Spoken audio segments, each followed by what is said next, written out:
If radio waves were visible and tangible, we would not be able to move without stumbling. There would be so many wires throughout the room that moving would definitely be a challenge. In fact, the very device from which you're listening to this podcast right now probably has a wireless signal contributing to this mess.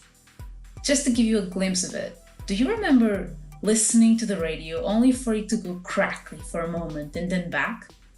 During those few seconds of static, someone's cell phone rang, be it in your home, across the street, or across town. The cell phone signal temporarily interrupted your radio signal. It's like your radio was looking for one signal, but grabbed another. This is electromagnetic interference. Although invisible, it has a tremendous power to destroy a machine.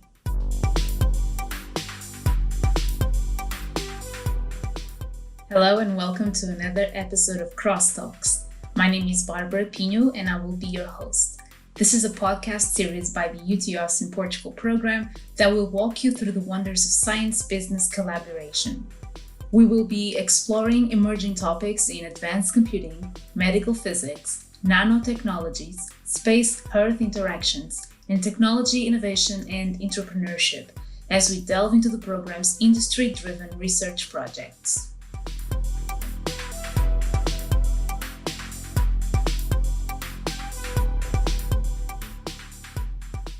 In today's episode, we will be exploring the invisible yet very real phenomenon of electromagnetic interference. Electromagnetic interference is a serious and increasing form of environmental pollution, and it interferes with just about anything, from our TVs to pacemakers. While the first one is only bothersome, the latter can have devastating consequences. To prevent electromagnetic interference, scientists came up with shields, more specifically EMI shields, which are metallic screens that absorb the interference transmitted through the air. EMI shields are important in today's tech world as they prevent people from accessing data from our devices. EMI shields are also used to increase security for military, government, and financial systems. However, current shielding materials used to protect electronic devices from EMI are based on heavy, fragile, and expensive metals.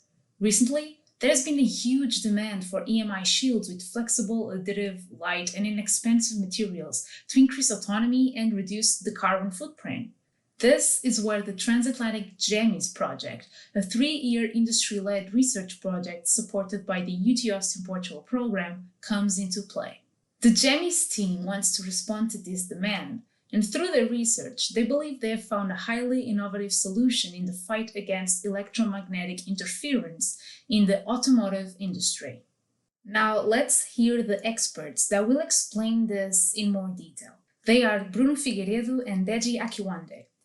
Bruno Figueiredo is the COO and Head of Research and Development at Graphenest and holds a PhD in Chemical Engineering from the University of Aveiro, Portugal. He's an expert in graphene and was elected as a member of the 2017 industry class at Forbes 30 Under 30. Deji Akinwande is a professor at the University of Texas at Austin and holds the Temple Foundation Endowed Professorship No. 1 at the Department of Electrical and Computer Engineering. Welcome, Bruno and Deji, and thank you for accepting our invitation. How are you doing? Hey, Barbara. Here, everything is great. Thank you for asking. Yes, we're doing very well in Texas. Thank you. Thanks for joining me today. It's really a pleasure to be here talking with you both. And we will kick off with the sciencey bits. The presence of electromagnetic interference in our lives is very perceptible. I've tried to give our listeners an overview of electromagnetic interference, but can you please explain how it occurs and the problem it poses? Yes, indeed. So electromagnetic interference is pervasive in society, especially we have a lot of connected devices, either wirelessly connected or physically connected. It affects not just consumers using electronics, but also affects the safety and security of many of the transportation systems, aviation systems, and industrial systems as well. So basically, any electronics device is susceptible to electromagnetic interference. And this interference just means that unwanted signals, oftentimes wirelessly radiating in our environment, can interfere with the desired signals that we are interested in. So for example, someone taking a phone call by a microwave is going to experience some amount of electromagnetic interference due to the high power signals generated by that microwave.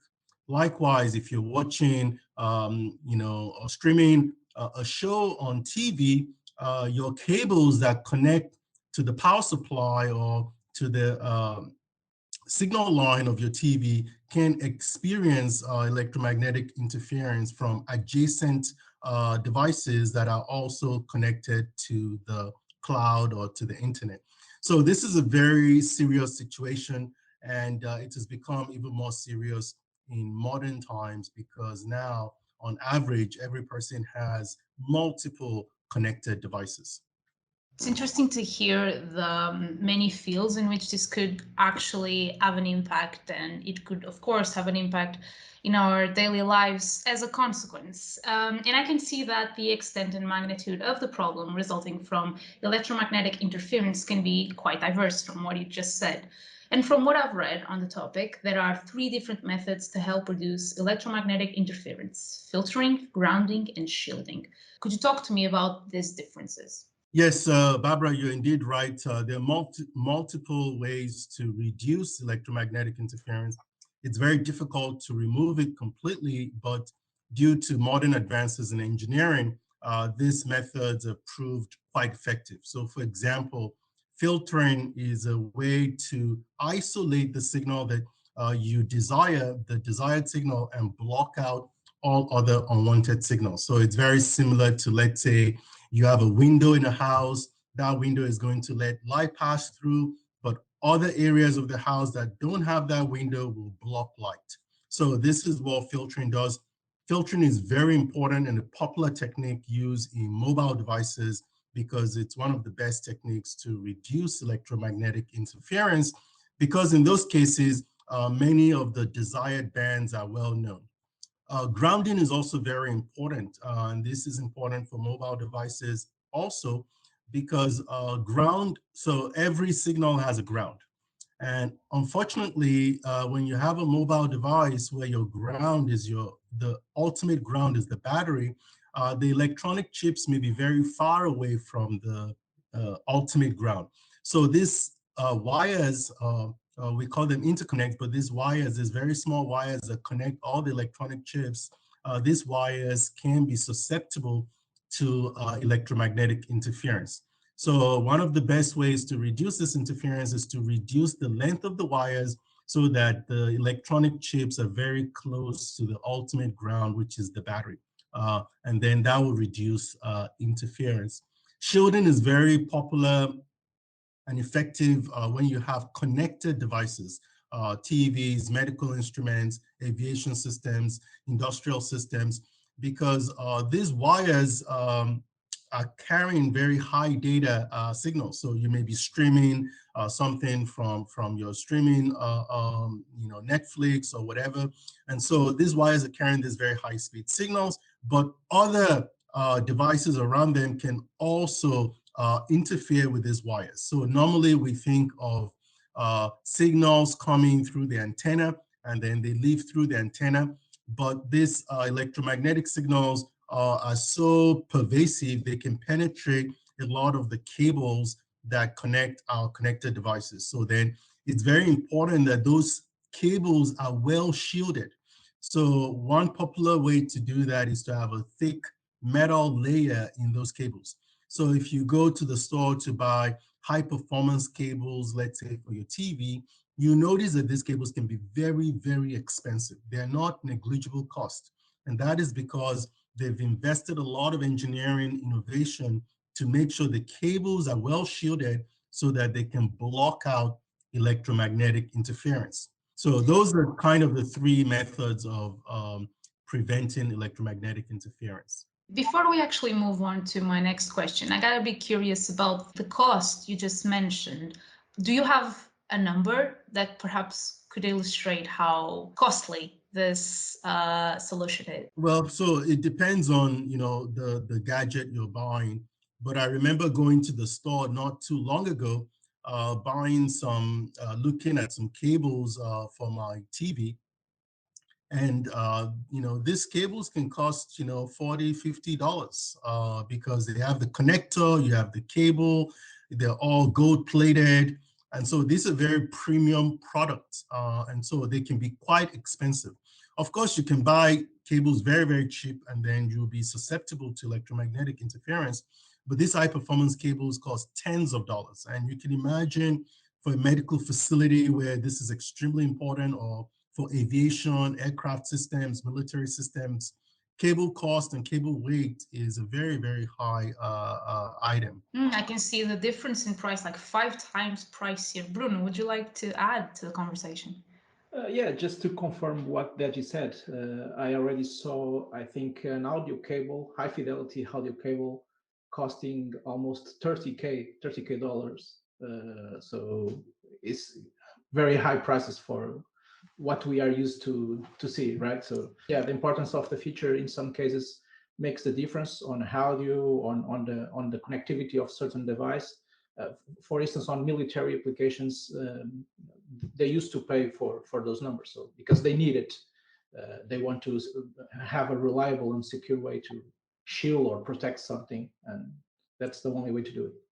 Yeah, they cannot risk it, can they? So some investment must be directed towards that. Actually, this brings us to the GEMIS project. Am I pronouncing it properly? GEMIS, that's it? I think so, yeah. Yeah, great. So this is a 3-year industry-driven research project supported by UT Austin Portugal. And in this project, your focus is on enhancing the shielding method using graphene.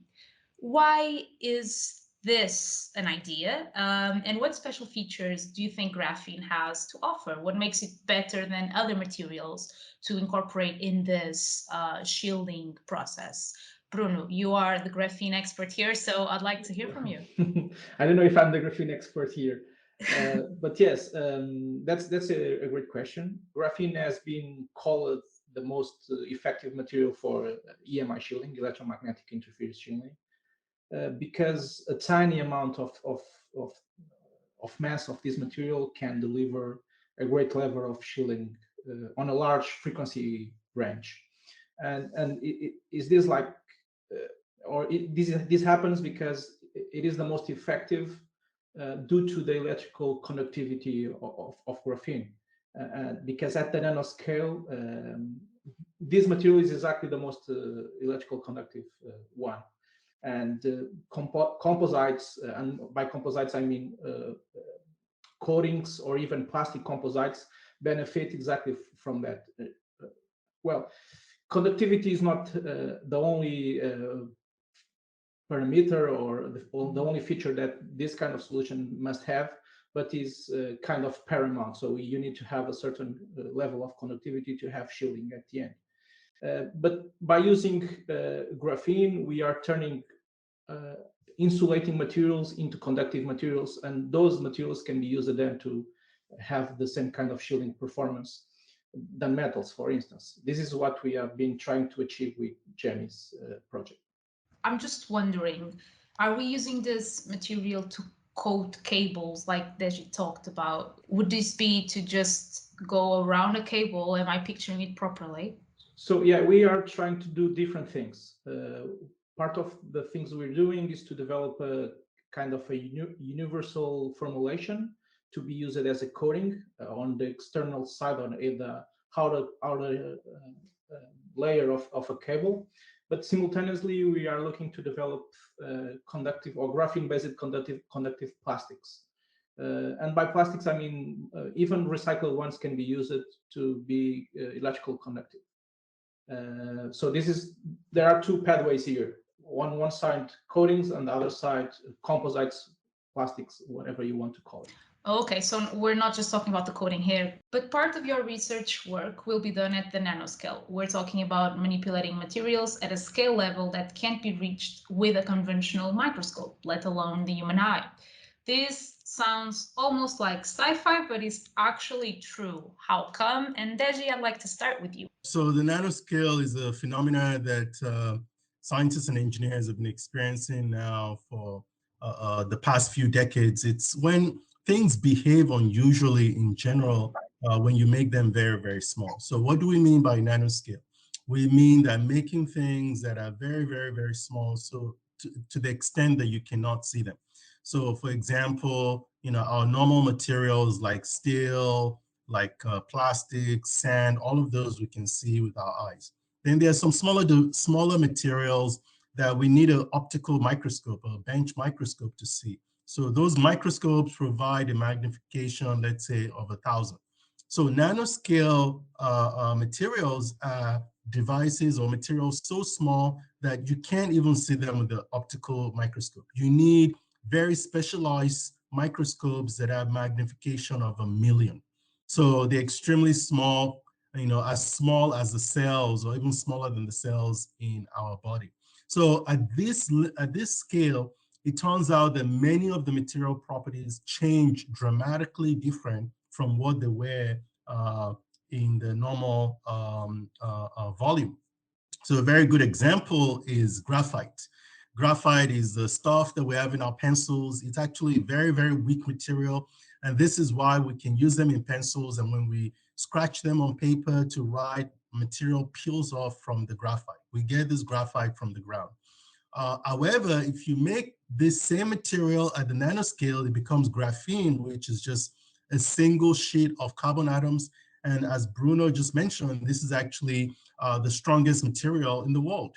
So going from the bulk or the normal material, which is very weak at the nanoscale, it becomes extremely, very, very strong and very conductive.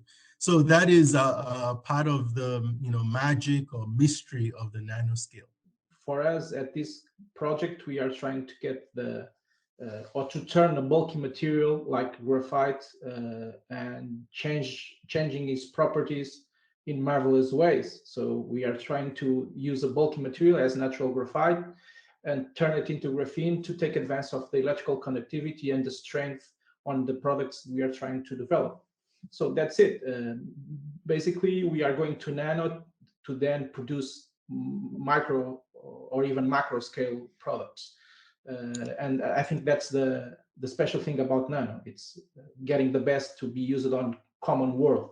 It's quite interesting the fact that we're talking about something so usual to our daily lives, right? The pencil and how we use graphite on a daily basis. And then you take that and it's the strongest material on Earth. I didn't know that. So I'm a bit surprised, I must say. Coming back to the project, as you were saying, Bruno, could you tell me the proper solutions coming out of this project and how game-changing will they be compared to available solutions? At GEMIS project, again, we are trying to develop graphene-based solutions to be implemented as EMI shielding products. I think those solutions should combine a set of different features, lightness, versatility, even sustainability. This is a hot topic nowadays, right? Current shielding materials are, most of them, or the majority, are based on metals. From enclosures to foils, even kind of meshes, aluminum, copper, stainless steel, those kind of different solutions. So, but those solutions typically requires a set of energy and time-intensive processes, from mining to product assembly. So at the end, we would like to have this more sustainable products using fewer steps of production with less costs as well. And I think graphene bring that to the topic. Sometimes actually graphene can also provide you a better way, an easier way to produce a certain shape. Metals are difficult to conform, so, or require more steps, like I said. And if we have a conductive plastic that we can conform on a specific geometry or shape on the easiest way, it will be better. I can give you an example. One of the things that we are doing with a partner here is to extrude the cable already with the graphene loaded in it, which is exactly the same they did or they do with normal plastic. So they can be faster producing a cable that is already being shielded instead of having an additional step to have the exactly same feature. So this is what graphene can bring to the table. That sounds pretty fast. The fact that you could make it automatically, like both stages, both steps in just one stage of production. Could you elaborate on the sustainability bit? So you said that graphene could be a good solution because the other materials, some of them are heavy metals. When we're talking about graphene, though, to make it happen, wouldn't that be polluting as well, or are we talking about a solution that's cleaner? It depends of a lot of different things. Here at Graphenest, we have a proprietary technology that aims to produce graphene on a sustainable way. Because, well, okay, we have the mining part of the graphite, which is not so sustainable, but the production of converting graphite into graphene at our hand, it will be. So we typically use green solvents, and by green I mean also water. We are trying to recover part of those solvents at the end of the production to reuse them on the next batch of production. So that part will be good. But actually, is about what we have been discussing with this last partner that I mentioned, is because we are reducing the number of steps of production at late stakeholders on the supply chain. That will demand less steps to produce and few energy to produce a certain shielding part or component or system. So at the end, this brings sustainability to the topic, to the production as well. Absolutely, and the fact that you can really shorten the process, the industrial process, save some energy, of course. Also, sustainability has to do with the production of metals. Mining of metals is not so good. In Europe, we are suffering from a lack of supplying of those metals. Actually, there are some programs that want to diminish the dependence of external countries for that supply. So if we have solutions in-house that can be used for the same kind of purpose, it will be good as well. Thank you for adding that up. Now, I know this graphene-based solution will cater to several different industries, from electronics to telecommunications, transportation, and the Internet of Things market. In this project, you have been working closely with a potential end user of the automotive industry. Now, this sector has to meet a variety of electromagnetic compatibility requirements and regulations. How are these requirements being fed into your research and development process? In my experience, the automotive or all these industries have standards that they have to achieve. So those standards specify how much reduction of the electromagnetic interference must be met before a technology or a component is certified for that industry. And so I think this is the kind of information that they will no doubt be providing to developers of graphene. And then there are other things that are not specified, but that really provide a competitive advantage. So if two different materials or three different materials can satisfy the basic requirements, then of course, the industry decision makers will begin to look at other parameters like cost, like weight. So this is where graphene then can differentiate itself in terms of these parameters that are very important to the end prices of automotives and other industrial products. So cost and weight are key attributes that graphene can also deliver. Yeah, that's it. That's amazing, Deji, because for this new e-mobility world or e-mobility market, you want to have longer mileage of a certain vehicle. So lightness features are a must. But answering very straight to your question, Barbara, uh, the requirements from the automotive industry were set since the inception of the project. And I'm saying this because we have been, this is public. Yazaki Corporation is supporting, let's say, this project, and they immediately told us what will be the frequency they would like to shield on a certain automotive data cable. And so we immediately set the targets to shield exactly the frequency they want. But sometimes, in terms of requirements, again, it's far from only the shielding of a certain frequency. Again, it has to do with prices, it has to do with sustainability, it has to do with velocity to produce. A, a lot of different features should be overtaken while setting the requirements for a certain tier 1 or tier 2 stakeholders. But again, also this is also important to mention. Sometimes the supply chain is working towards a requirement of an original equipment manufacturer. Imagine you have, I don't know, maybe, I don't know if I can refer names, but Audi or BMW or Mercedes setting the requirements. I want to block this kind of shielding, or I want to have this type of automotive, regardless if it's in energy or data cable. I want to have exactly this requirement, and then all the supply chain go backwards trying to solve exactly that problem.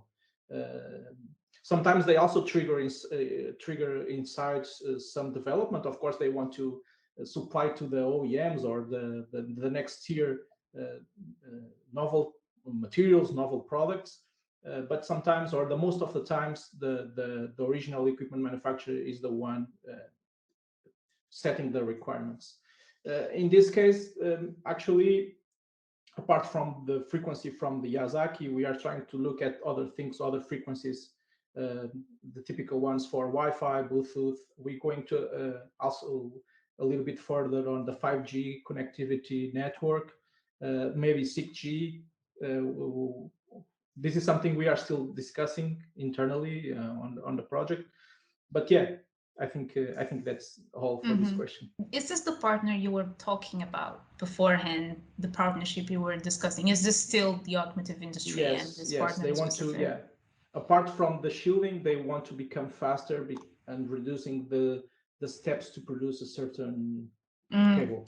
Okay, so this is the partner that actually wants to save some energy and the other expenses that come within an industry production or an industrial production. Now, this project should end by 2023, and I'd like to ask you, what plans do you have to bring these solutions you'll design to the market? So there are partnerships here, and you are working with partners already. I would like to understand if there are any significant barriers to their production, so to your solutions production and consequent commercialization. So Bruno, could you walk us through this? Well, yes, there are some barriers, of course. Apart from we have been discussing how to implement this on an industrial level, all the supply chain has to be happy with this solution, because sometimes you solve part of the problem, but then you encounter a new one far from where you are. But what comes to the graphene production, there is a huge barrier that has to do with the REACH regulation. So the REACH regulation says that you cannot produce above a certain level of a nanoparticle. This applies for, I think it's Europe only. So we cannot produce above 1 ton per year without a registration of a new substance. Actually, we are now part of a consortium to produce more quantity in the near future. And then there are, like Deji said, there are a lot of different compliances that we have to fulfill, right? So, imagine a cable, regardless if it is an automotive or not, you need to withstand higher temperatures. You need to withstand UV. You need to withstand exposure to harsh environments like harsh chemicals. So a lot of different compliance have to be tested and fulfilled. You meant that bit of you talked about regulation It sounds a bit difficult to overcome, right? Because it's within the EU, I'm guessing, European Union. Is this an issue in the US, Deji, or is it just, here in Europe? I think it's an issue everywhere. These concerns are transatlantic, and products made in really one geography are being sold and marketed all over the world. Okay, so a hurdle to overcome in many places, not just the EU. It's interesting to talk about regulation because sometimes when we think about industry, and when I say we, I'm talking about the non-scientific audience. I guess we never think about that bit. We keep thinking about the money bit, which is the one everyone's a bit closer to. We're almost closing up. I just have two more questions. And the first one would be about the fact that this is a transatlantic project. There's an ocean apart between us right now, quite literally. And I know this project is bringing together industry and academic partners in Portugal and at UT Austin. So, what is each partner adding to the project? I know this is a big question, but I'd like to understand what is each partner taking away from the collaborative experience and what is each partner giving to the project? Yes, I think this is really a wonderful opportunity for us as academics, because it gives us an opportunity to work with translational partners like Bruno that are trying to take new materials towards application. So in specific, I have a student, there's a team here at UT Austin, me and my good colleague, Professor Brian Coggle. We have students working on the materials aspect in terms of capabilities and facilities that can do advanced characterization. I have a student working on the design of using this graphene materials for 5G and beyond at high frequencies. So we have design capability, we have content knowledge of how to engineer this materials for this 5G applications.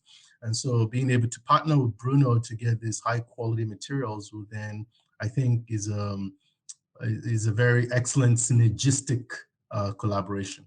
Yeah, on our side, it's exactly the same feeling. It's awesome to have interdisciplinarity to the team, because here at Graphenest, most of us have a engineering degree on the chemistry and physics side.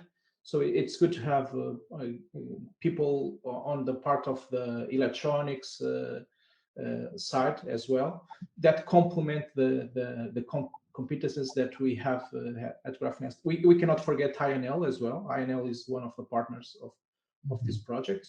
There we have a team led by Andrea Capasso. They are also looking to develop new formulations of graphene-based inks and composites to be used on this project. Here at Graphenest, we produce the graphene, like I said before. We are also formulating part of those inks here. Also, having this managing the project, having this relation with the consortium partners and with Yazaki, the industrial partner here. So that's it mostly. There are many areas here, right? We're talking about nanotech, we're talking about telecommunications, and we're also talking about chemistry and chemical engineering. So it's quite interesting to see how all of that combines for a single project about cables. I don't mean to diminish it, of course, but it is interesting to think about it in a perspective of society and how it can help society directly. Mm-hmm. Now, my last question really reinforces this idea of international cooperation.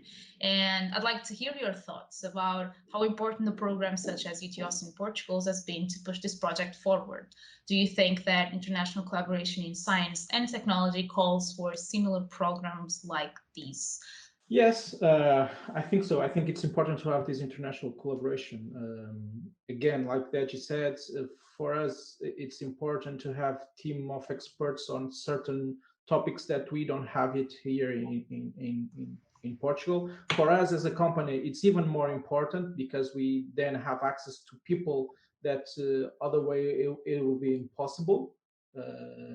So for us, it's excellent to be in touch with Deji, with Brian and their team, and with INL that have a great facility for the characterization preparation of materials. I do believe that UT Austin also has this kind of facilities there. I've never been there. I want to be there next year or sooner as possible. But it's important to have these international collaborations to grow the competences, to establish new ways to collaborate at the end of the program. Maybe we can solve different problems, not only related to shielding, but using graphene for other kind of telecom or electronics problems. Yes, I think they are paramount to evolve scientific and technical things. Yes, this is exactly true. I think this is international collaboration is really the most efficient way to bring novel concepts towards a product, because as Bruno mentioned, it's much more efficient to be able to partner with experts all over the world rather than developing the complete expertise from chemistry, materials, engineering in-house. That would be very, very expensive and it would take a lot of time. So international collaboration has proven to be successful for many decades now, and I expect this is the way forward. Would you like to add anything else before we wrap up? Yes, I'd just like to add one thing. So we've really talked about interference, but there's the opposite side of this technology is security. So interference is when you want unwanted signals interfering with your gadgets. Security is when your signals from your connected devices or mobile devices, your signals are leaking away and can be read by a third party.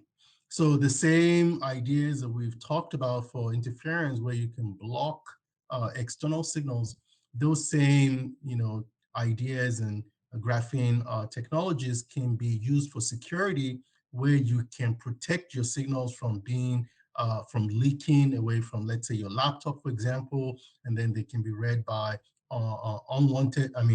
third parties that could use this information in negative ways. So security is also very important for aviation, for medical facilities, for military, and so on. I was just thinking about the military aspect of this. Thank you for adding this up, the fact that you do need some good shielding to protect your data in a more and more data-dependent world. So that is quite interesting. Actually, it's a great aspect to wrap up. I'd like to thank you both very much for meeting with me today.